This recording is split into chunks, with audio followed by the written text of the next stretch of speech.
President Donald Trump appears to want to take a leaf out of the Philippines' book, mulling the idea of brining and a mandatory death penalty for drug dealers.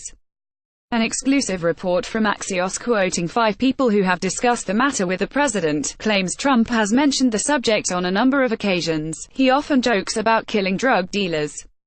He'll say, "You know, the Chinese and Filipinos don't have a drug problem. They just kill them," a senior official told Axios. Keep up with this story and more by subscribing now. President Donald Trump speaks during a reception in the East Room of the White House on February 13, 2018 in Washington, D.C.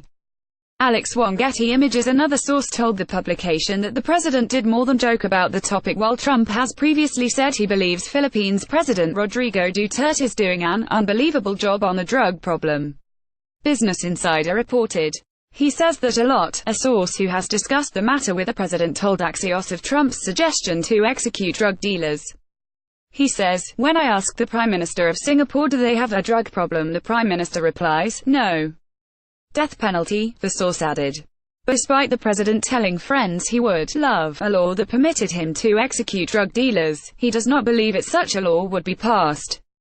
However, the president may support other harsh penalties for drug dealers, including bringing in a 5-year sentence for anyone caught with 2 grams of the synthetic drug fentanyl, a sentence that is now applied to those caught with 40 grams of the drug.